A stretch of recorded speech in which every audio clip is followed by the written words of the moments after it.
नमस्कार प्रेक्षकांनो, घरोघरी मातीच्या चुली या मालिकेच्या येणाऱ्या भागामध्ये जबरदस्त असा ट्विस्ट येणार आहे. तर प्रेक्षकांनो, इथे जानकीने सुद्धा आता युक्ती शोधून काढलेली असते. जानकीने पार्वतीचं भूत बनून लताच्या मानगुटीवरती बसून लताच्या नाकी सांडले 9 आणि उघडं केलं ऐश्वर्याचं कारस्थान. त्याचबरोबर प्रेक्षकांनो, ओवीने सुद्धा महत्त्वाची कामगिरी केलेली असते. ओवीने इथे आता लताच्या रूममधून पार्वतीची डायरी आणून इथे जानकीच्या समोर पार्वतीचं खरं रहस्य आणण्यासाठी जानकीची मदत केलेली असते. तर प्रेक्षकांनो, येणाऱ्या भागामध्ये कशा पद्धतीने ओवी आणि जानकी दोघीजणी मिळून इथे आता लताचं कारस्थान आणि त्याचबरोबर ऐश्वर्याचं कारस्थान सगळ्यांच्या समोर आणतात, हे बघणं खूपच जास्त रंजकदार होणार आहे. तेव्हा प्रेक्षकांनो, येणाऱ्या भागामध्ये कशा पद्धतीने गोष्टी घडत जाणार आहेत आणि इथे जानकी ऐश्वर्याला धडा शिकवणार आहे, हे आपण सविस्तरपणे बघूया. प्रेक्षकांनो, आपण बघितलं की इथे दिवसेंदिवस ऐश्वर्याची कारस्थानं काही थांबायचं नाव घेत नाही. एका पाठोपाठ एक ती प्लॅनिंग करतेच आहे. तिला काही करून इथे आपल्या वडिलांच्या अपमानाचा वचपा जानकीकडून काढायचा आहे. तिला काही करून जानकीला त्या भरलेल्या घरातून बाहेर काढायचं आहे. त्यासाठी ती आता एक एक मोहरा शोधते. तिने आधी एक मोहरा शोधला, ते म्हणजे शर्वरी. शर्वरीला ती आता सगळ्यांच्या नजरेतून पाडण्याचा प्रयत्न करत असते आणि त्या प्रकरणामध्ये जानकीला फसवणार असते. पण योग्य वेळी इथे आता जानकीने आणि ऋषिकेशने दोघांनी मिळून इथे ज्योतिकाच्या खोट्या प्रेग्नन्सीचं सत्य सगळ्यांच्या समोर आणलं. ती ज्योतिका आता ऐश्वर्याचं खरं कारस्थान सगळ्यांना सांगणार. तेवढ्यातच ज्योतिकाला त्या ऐश्वर्याच्या माणसांनी मुळशीमधून हकलून दिलं. तिला मुळशी सोडून जायला सांगितलं. मुळशी सोडली नाहीस तर तुझा जीव घेतला जाईल. त्यामुळे इथे आता तिला मुळशी सोडून जाणं भाग पडलं. त्यानंतर प्रेक्षकांनो, या सगळ्या गोष्टी एका पाठोपाठ एक घडतच असतात. तर ती आता क्यूटू बनून ओवीच्या मागे लागली. आता माणसाने अतिरेक करावा, पण तो किती? ऐश्वर्याने ज्या पद्धतीने इथे आता रणदिवेंना त्रास द्यायला सुरुवात केली, ते अगदी तिने अतिच करून ठेवले. म्हणजे प्रेक्षकांनो, बघत असताना इथे आपल्या डोक्यामध्ये सुद्धा तिडीक जाते की माणसाने इथे किती निर्दयी असावं.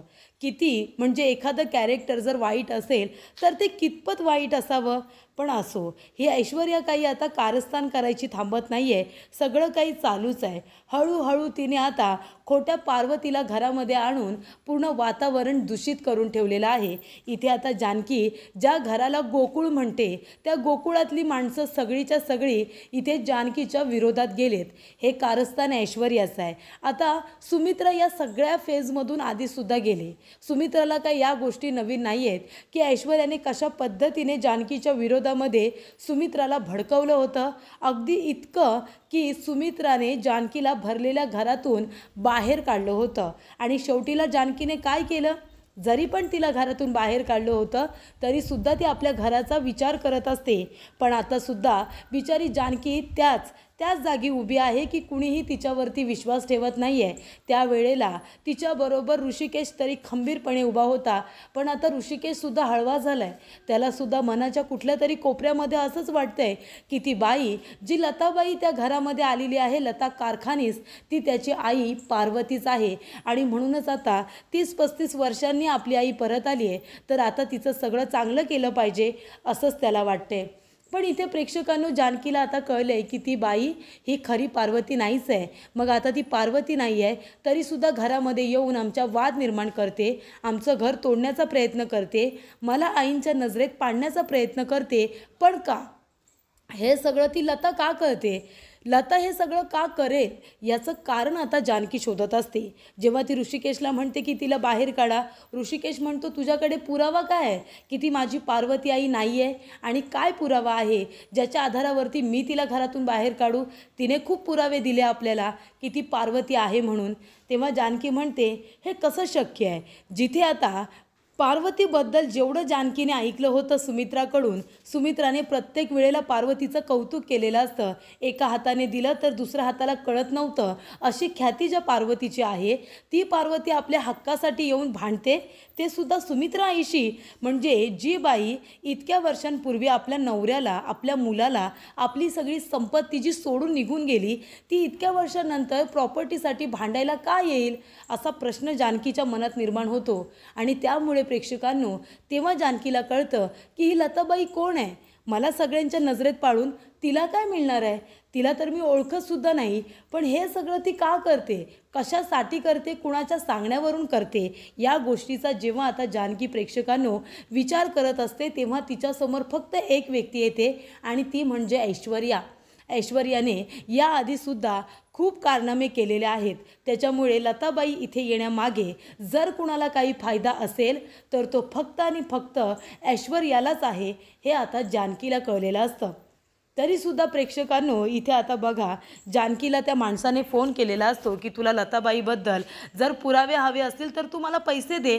जानकीला वाटतं की त्या माणसाला खरंच लताबाईबद्दल काहीतरी माहिती असेल, म्हणून ती पैसे द्यायला तयार होते. पण त्यानंतर प्रेक्षकांनो, ऋषिकेश म्हणतो त्याला पैसे देऊ नकोस. पण तरीसुद्धा ती लताबाईला खरं आता तिला सिद्ध करायचं आहे की ही जानकी नाही आहे, लताबाईला एक्सपोज करायचं आहे. त्याच्यामुळे जानकी म्हणते की पैसे गेले तरी चालतील, पण त्या व्यक्तीकडे काय पुरावे आहेत ते मला हवेत. तेव्हा ऋषिकेश म्हणतो मी पण येतो तुझ्याबरोबर. आणि मग ते 1,00,000 रुपये टोपलीमध्ये जे ठेवलेले असतात ते पळून घेऊन तो माणूस निघून जातो. आणि प्रेक्षकांनो, तो माणूस दुसरा तिसरा कुणी नसून ती ऐश्वर्याच आहे. तिला पैशांची गरज आहे, तिला लताला पैसे द्यायचे आहेत आणि ते पैसे ती जानकीकडून उकळते.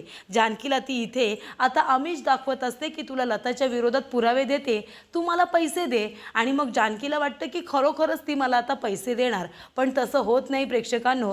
ते पैसे वाया जातात, पुरावे काही मिळत नाही. तेव्हा इथे जानकीने पुन्हा पैसे खर्च करू नये म्हणून ऋषिकेशने आधीच आता कपाटाला लॉक केलेला असतो.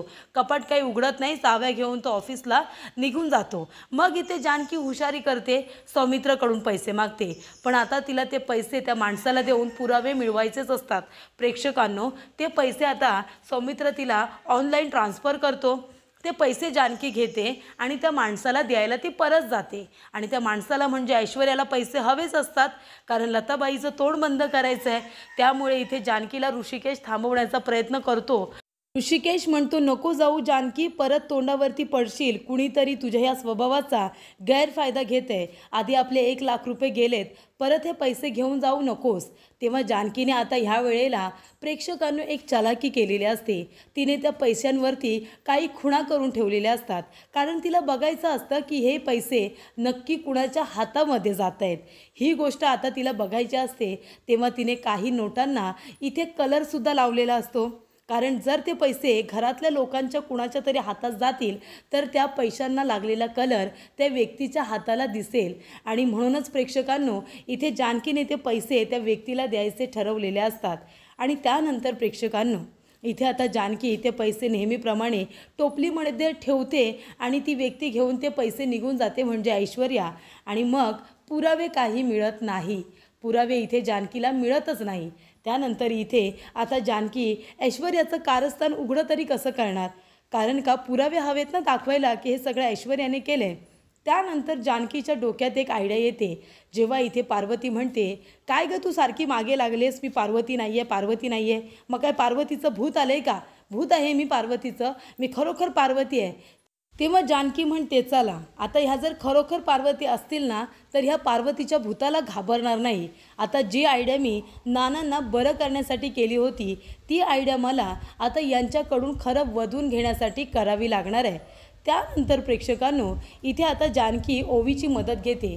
ती म्हणत असते की जेव्हा पार्वती आजी रूममध्ये नसेल ना तेव्हा जायचं आणि त्यांच्या उशीखाली बेडखाली काही तुला वस्तू मिळत आहेत का ते बघायचं. आता बाळा तूच माझी मदत करू शकतेस. ती आजी तुला आवडते का? ती तुझी पार्वती आजी तुला वाटते? तेव्हा ओवी म्हणते नाही, मला सुमित्रा आजीच हवी आहे. तेव्हा ती म्हणते ठीक आहे, आता यांचा खोटाडेपणा आपण दोघीजणी मिळून सगळ्यांच्या समोर आणूया. तेव्हा प्रेक्षकांनो, जेव्हा पार्वती तिच्या रूममध्ये नसते ना तेव्हा ओवी तिच्या रूममध्ये जाते आणि जेव्हा ओवी रूममध्ये जाते तेव्हा ती पटापट शोधाशोध करत असते. तेव्हा इथे एका उशीच्या खाली ती डायरी एकदम खालच्या बाजूला ओवीला सापडते. ओवी ती डायरी घेऊन लगेचच जानकीच्या रूममध्ये येते आणि ती डायरी घेऊन ती आता वाचत बसलेली असते. तेव्हा इथे ओवी म्हणते की आई अगं आवरलं का, लवकर इकडे ये. तेव्हा जानकी म्हणते काय झालं ओवी.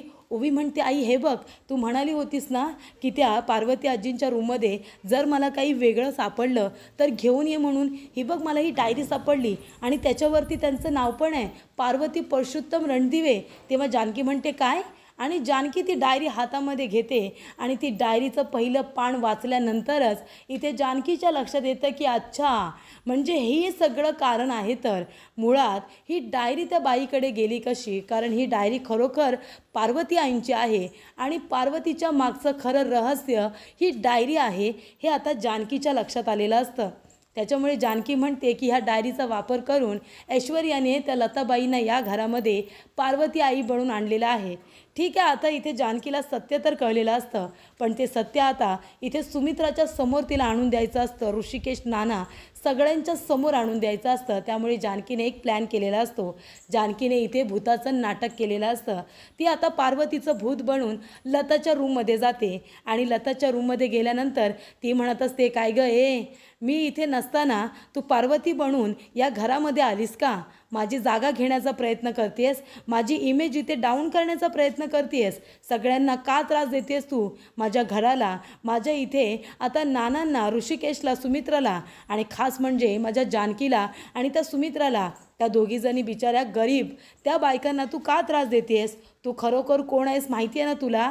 अगं तू लताबाई असताना पार्वती बनून यायची तुझी हिंमतच कशी झाली गं. आणि इथे आता जानकीने गुलाबदादाची मदत घेतलेली असते. तर जानकीने इथे पार्वतीच्या नाकीस 9 आणलेले असतात आणि गुलाबने ऐश्वर्याच्या नाकीस 9 आणलेले असतात. इथे आता पांढरी साडी वगैरे नेसून पार्वतीचं रूप धारण करून पार्वती पार्वती म्हणत इथे आता गुलाबने ऐश्वर्याला चांगलं घाबरवलेलं असतं. जे नाटक इथे आता ऐश्वर्या करत असते ते नाटक जानकीने केल्यानंतर इथे आता ऐश्वर्याचं आणि लताबाईंचं कारस्थान लवकरच समोर येणार असतं. तेव्हा इथे आता पार्वतीचं भूत येऊन आपल्या मानगुटीवरती बसलंय ही कल्पनासुद्धा दोघींना सहन होत नाही.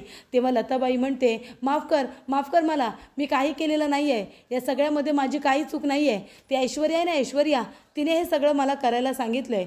आणि तेव्हा प्रेक्षकांनो इथे जानकीला कळलेलं असतं की हे कारस्थान ऐश्वर्याचंच आहे. आधी तिला फक्त संशय असतो, पण आता तिला सगळं सत्य कळलेलं असतं. तेव्हा इथे जानकी लताबाईंना म्हणते की चल बाहेर चल आणि सगळ्यांना सगळं सत्य सांग. तेव्हा इथे आता सगळ्यांना ती आरडाओरडा करून खाली बोलावून घेते आणि म्हणते बोल, आताच्या आता बोल की तू कोण आहेस म्हणून. पार्वती तू असूच शकत नाही, पार्वती जर जिवंतच नाही आहे तर ती कशी काय येईल, का आलीस तू माझ्या घरामध्ये माझ्या घरच्या लोकांना त्रास द्यायला, आताच्या आता बोल, कोण आहेस तू लताबाई आणि हे सगळं कारस्थान तू का करतेस. अगं तू पार्वती नसताना माझ्या माणसांना त्रास देतेस तू. हे सगळं बोलल्यानंतर आता काय होणार प्रेक्षकांनो, इथे आता लता पोपटावानी बोलायला लागते. सगळी माणसं आता समोर उभी राहिलेली असतात. ऐश्वर्यासुद्धा घाबरलेली असते. तेव्हा लता म्हणते माफ करा, मला माफ करा पार्वतीताई, मी काही केलेलं नाही आहे. अहो तुम्ही इथे कशाला आलात, हे सगळं कारस्थान ह्या ऐश्वर्याचं आहे आणि ह्या 1.5 फुट्याचं आहे, मी खरंच काही नाही केलं आहे. हेच लोक मला इथे घेऊन आलेत, मला पार्वती बनवून घेऊन आलेत, पण मी खरंच काही केलेलं नाही आहे. तेव्हा इथे जानकी म्हणते मग तू इथे का आलीस, कशासाठी आलीस, तुझा हेतू काय. तेव्हा इथे आता लता म्हणत असते की मला पैसे हवे होते, मला पैशांची गरज होती आणि सध्या माझ्याकडे काही काम नव्हतं म्हणून मी इथे आली आहे. मी साधे एक ॲक्ट्रेस आहे हो, ही आहे ना ही ऐश्वर्या, तुमचं घर तोडण्यासाठी मला घेऊन आली आहे. जी बाई जिवंतच नाही आहे त्या बाईचं मला नाटक करायला सांगितलं हो जिवंत असल्याचं, प्लीज मला माफ करा. तेव्हा इथे प्रेक्षकांनो जानकी म्हणत असते ऐकलं तुम्ही सगळ्यांनी, ऐकलत का. आणि ती पांढरे केस लगेचच बाजूला करते आणि म्हणते मी जानकीच आहे. आणि जानकी म्हणत असते की ऋषिकेश, आणि तुम्हाला आता प्रश्न पडला असेल की ह्या लताबाई आहेत, मग यांना या सगळ्या गोष्टींबद्दल कसं काय माहिती. बरोबर ना? आपल्या पार्वती आईंच्या पर्सनल गोष्टी यांना कशा काय माहिती? तर आता नाना आपल्या आईंना, पार्वती आईंना डायरी लिहायची सवय होती का? तेव्हा नाना म्हणतात, हो हो, पार्वती अगदी मनापासून डायरी लिहायची. तिची एक पर्सनल डायरी होती, म्हणजे ती अजूनही आहे. मी स्टोरूममध्ये ठेवले, एका पेटीमध्ये अगदी जपून ठेवली ती मी, पार्वतीची डायरी. तेव्हा इथे जानकी म्हणत असते की नाना हीच ती डायरी आहे का? तेव्हा नाना म्हणतात, हो ती डायरी तर हीच आहे. तेव्हा जानकी म्हणते की नाना, अहो ही डायरी आहे ना आपल्या ऐश्वर्याला सापडली. ऐश्वर्या काहीतरी कारस्थान जेव्हा तिला करायचं असतं ना, ती स्टोरूममध्ये जात असते.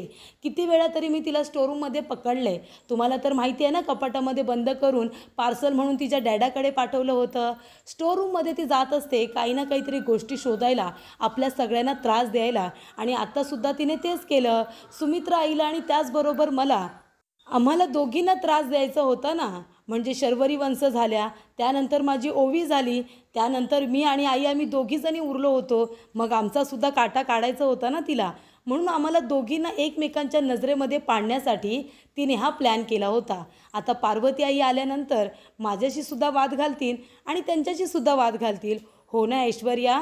तेव्हा इथे ऐश्वर्याचं कारस्थान भूत बनून आता सगळ्यांच्या समोर आणलेलं असतं. अख्ख्या रणदिवे कुटुंबासमोर इथे ऐश्वर्याचं आणि सारंगचं कारस्थान आलेलं असतं. त्यामुळे इथे आता सुमित्राचे डोळे उघडलेले असतात. सुमित्रा धाडकन इथे आता ऐश्वर्याचं सारंगच्या थोबाडीत देते आणि आता जानकीला इथे आता ती सॉरीसुद्धा म्हणते. कारण जानकीने खूप काही सहन केलेलं असतं, काहीही चूक नसताना. अशा पद्धतीने इथे आता जानकीने लताबाईंचं आणि ऐश्वर्याचं कारस्थान खूपच हुशारीने आणि चलाकीने संपूर्ण रणदिवे कुटुंब यांच्यासमोर आणत आपलं घर, आपलं गोकुळ इथे ऐश्वर्यापासून आणि त्या लतापासून वाचवण्याचा परिपूर्ण प्रयत्न केलेला असतो. आणि इथे सुमित्राच्या समोर ऐश्वर्याचा खरा चेहरा काय आहे ते आणण्याचा प्रयत्न जानकीने प्रेक्षकांनो केलेला असतो.